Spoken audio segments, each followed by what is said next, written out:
astronotnya. Karena sayang dari lagi namanya penyahana corona lagi yang pegang. Jadi harus patuh maskernya ya. Punya tayo sayang Bandung ke urang tayo Aceh Bandung. Jadi menangnya orang kampung lang tanya Pak Long, lo panang tu hanya uang empat kan? Long tanya Pak ada nang. Ladong suatnya Pak 3 minggu warai tibit hati-hati. Ladong 2 orang, ladong sijil kan tibit. Yang cepat Pak. Ya, jadi macam-macam.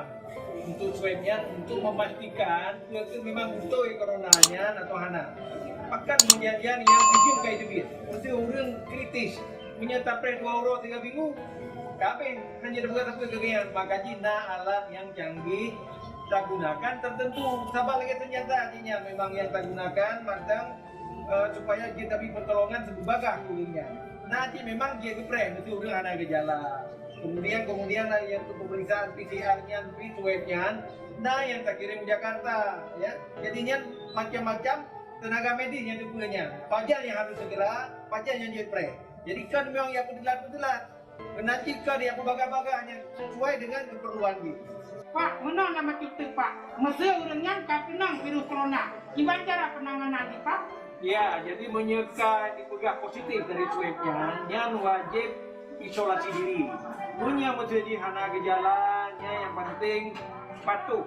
Dia di rumah betul. Pakai masker, jaga jarak, cuci tangan, baik berkeliaran ya tipir di hana udah hana itu hanya draw harus benar kesadaran. Karena menyertai positif, rupa orang lain positif, madu hana BAB penyakitnya berlea satu patuh lagi yang madu. Yang cara baik sampai orang lain kena madu. Yang ke bang tele, ya pengaruh-pengaruh orang lebih pedih. Jinak kipan Pak. Bukan nyanan pedih jatuh di dalam. Yang ke bang. Pedih Pak. Jinak pedih Pak. Jadi Jinak ikuti anjuran dan arahan dari unit kesehatan, kok? Oh, enggak dia Pak. Baik dia pengaruh orang dia pegang anak corona ni. Harus patuh memandum, Betul Pak. Betul.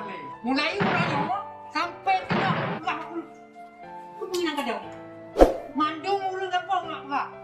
Bahwa corona yang betul dah lagi bapak enggak saya. Nyan baru kalinya baru Pak. Betul. Ya dah. Assalamualaikum Pak. Salam.